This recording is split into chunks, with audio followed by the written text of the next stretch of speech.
Hi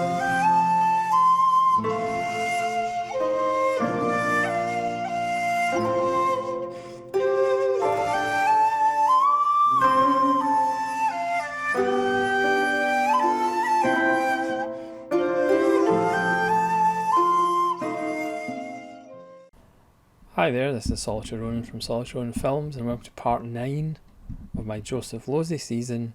Today we're going to 1958's The Gypsy and the Gentleman. This is a Spanish DVD, so it's La Gitana y el Caballero. This stars Melina Mercouri, who's a Greek actress who made at least 5 films with Jules Dessin when he made films around Europe. Keith Michelle, Flora Robson, Patrick McGowan, Mervyn Johns turns up and gives a wonderful little turn as a corrupt lawyer, and Brian Wilde has an early appearance as well. Very much like quite a few of the early Joseph Losey films, he did not speak in glowing terms of the script. I quote, Losey said the script was immoral, vicious, deja vu, old-fashioned and badly constructed. Apart from that, he really liked it. He didn't get on with the producer, he didn't like the cameraman. Again, we're kind of seeing themes here with Joseph Losey not liking lots of the crew that he was working with. The film is a melodramatic, hyper-realised, familiar story of a gypsy and a gentleman. It reminds one of Powell and Pressburger's Gone to Earth, this is the Kino Lorber of the Wild Heart, the butchered Selznick cut, but it does have Gone to Earth on Blu-ray quality, so that's why I have it. It's a film of that kind of ilk. Nobody is giving, most people are giving normal performances. All the leads are not. Melina Mercouri is chewing scenery like you wouldn't believe as the gypsy. And Patrick McGowan is absolutely fantastic as her lover Jess. Keith Michelle is the gentleman.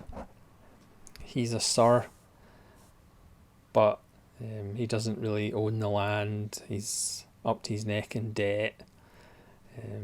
He's introduced to us on a drunken night trying to catch a greased pig, literally. And he lives on the estate with his sister, who wants to be married to a doctor or a trainee doctor who'll be moving to that there London. And Sir Paul doesn't approve of the doctor, but he soon falls for the gypsy charms of Belle, played by Melina Mercouri. Nigel Green also turns up as somebody who works for Sir Paul, who engages in bare knuckle fights, and he's called Game Pup for some bizarre reason. So Sir Paul falls under the spell of Belle, but Belle and Jess just want to see how much money they can get out of Sir Paul. Jess wants a new horse and he hopes to have a whole stable.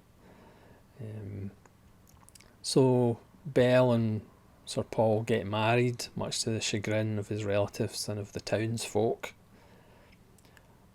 But then Belle is hit with the facts that he doesn't actually have money.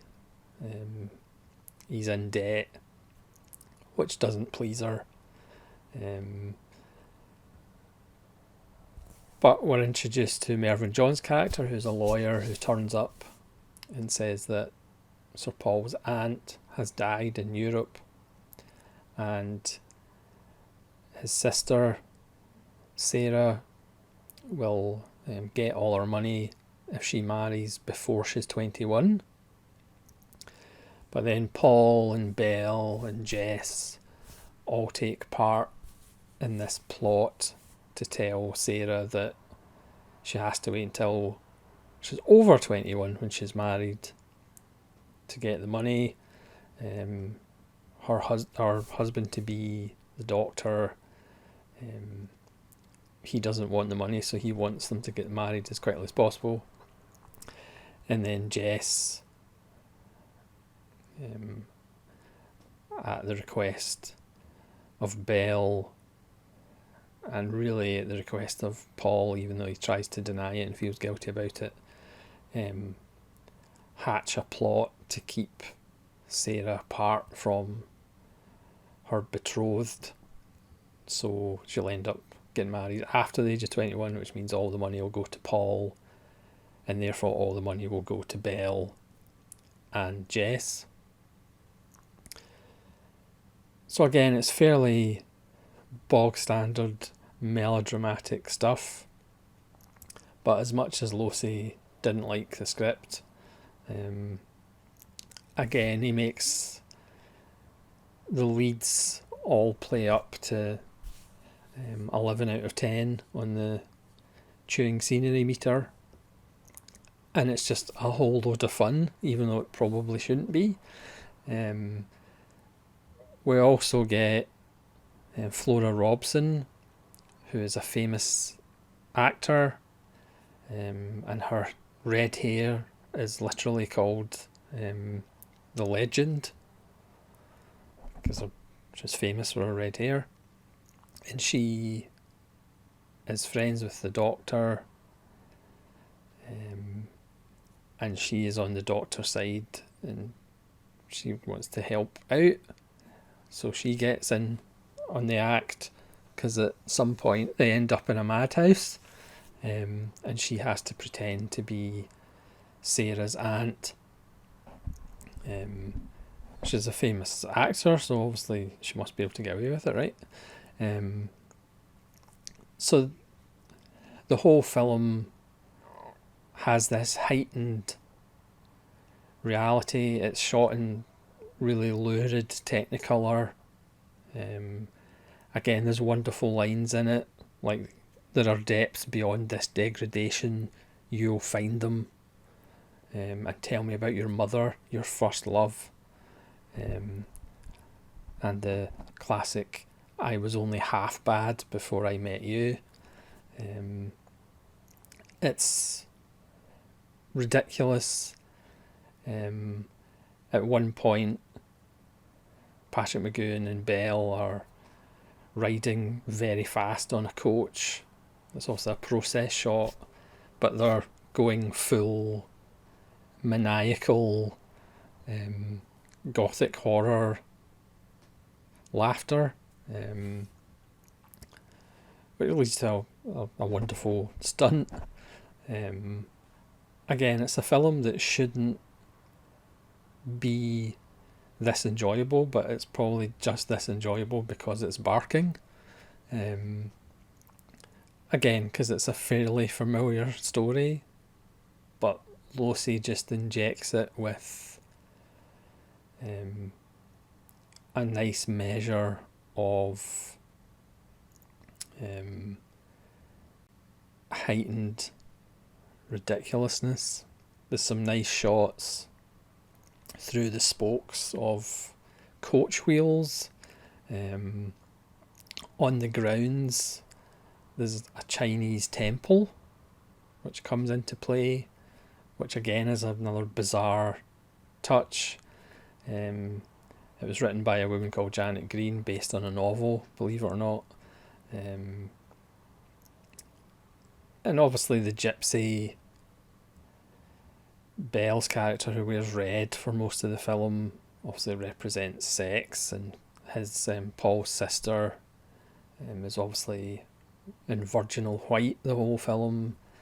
Again, there's stuff like Paul looks for Belle throughout the day, comes back home, and all we see are these naked legs protruding from a chair. There's a rather salacious scene involving a bathtub. So obviously, very much like in Gone to Earth, you know, the Gypsy represents sex and sexuality and the wild and nature. Everybody, well, on one side of the film are fairly unscrupulous and nasty. Losey wanted it that way. He wanted Belle's character to be completely unredeemable. And Sir Paul is just a general cad. And Layabout, who's obviously just living essentially on borrowed money and borrowed time. And Patrick McGoohan is just fantastic. You don't always understand what he's saying. I think he's going for a sort of Irish accent, but he just has those Patrick McGoohan looks that are just absolutely fantastic. So again, this is a Spanish DVD. I don't think it's available on Blu-ray, but I might have to check. I mean, to me, this is another classic Indicator film in the sense that, well, Indicator have 4 Joseph Loseys. One of them is in a box set. And to me, The Gypsy and the Gentleman is an Indicator title. It's a film that was an absolute disaster when it came out. Nobody thought highly of it. This was supposed to be one of 3 films that Losey was going to do for Rank. But he was essentially fired from that contract after this film. Several projects kind of came and went until he would make his next film, which we'll talk about in the next episode. But this was a period where, again, Losey was lost, essentially, trying to get deals done. Things fell through. But again, part of it might have actually been his own making, because again, I seem to be saying the same thing at the start of these videos from these early films, with didn't like the DPs, didn't like scripts, didn't like producers. So he may have wanted in his head, you know, or know what he wanted to do in his head, but perhaps he wasn't the easiest person to kind of communicate with. And a lot of the time he was taking these jobs because he literally needed money to feed his family, so he had to take these jobs on. So even though none of these early films are like masterpieces or anything like that, a lot of them are really interesting, even if they are somewhat flawed. And that certainly is the case of La Gitana y el Cabarello from 1958. So thanks very much for watching. Please let me know if you've seen The Gypsy and the Gentleman and what you think of it. And hopefully you'll join me again for part 10 of the Joseph Losey season. So this is Solitary Ronin from Solitary Ronin Films saying farewell.